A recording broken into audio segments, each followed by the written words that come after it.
اعوذ باللہ من الشیطان الرجیم بسم اللہ الرحمن الرحیم اللہم صلی علی سیدنا و مولانا محمد وعلی آل سیدنا و مولانا محمد وبارک وسلم وصلو علیہ۔ تمام ناظرین السلام علیکم ورحمۃ اللہ وبرکاتہ۔ اللہ کی ذات سے امید ہے تمام احباب عافیت سے ہوں گے۔ ہماری دعا ہے اللہ تعالیٰ سب کو حفظ و امان میں رکھے اور اللہ تعالیٰ دنیا اور آخرت کی خوشیاں نصیب فرمائے۔ آج کا عمل ان والدین کے لیے جن کی اولاد نافرمان ہے، یا ان زوجین کے لیے کہ جس کی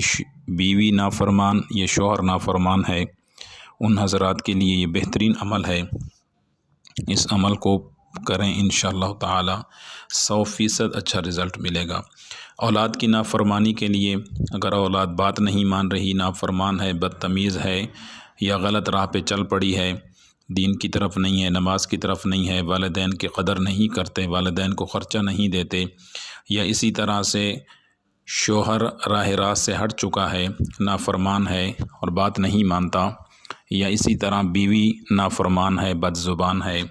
اور راہ راست پہ نہیں ہے، تو ان کے لیے یہ عمل بہترین ہے۔ یہ کوئی بھی ان میں سے کر سکتے ہیں آپ، والدین اولاد کے لیے کر سکتے ہیں، بیوی شوہر کے لیے اور شوہر بیوی کے لیے کر سکتا ہے۔ وہ آسان ترین عمل یہ ہے،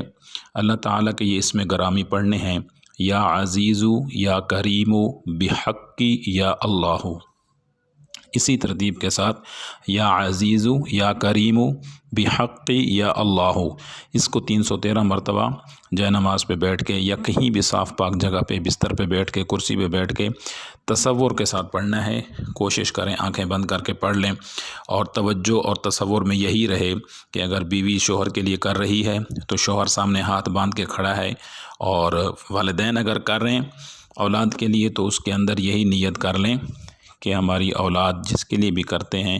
تو تصور میں رکھیں کہ وہ ہاتھ باندھ کے سامنے کھڑے ہیں۔ جب عمل پورا ہو جائے گا تو اس کے بعد تصور کے اندر ہی ان کے چہرے پہ سامنے لا کے چہرے کو پھونک مار دیں۔ یہ 7 دن کا عمل ہے، اس کو کریں انشاءاللہ پہلے ہفتے میں اس کا اچھا رزلٹ ملے گا۔ اور دوسرا اس کا یہ ہے کہ گھر کے اندر جو بھی اشیاء کھانے پینے کی ہیں، پانی ہے، نمک ہے، چینی ہے،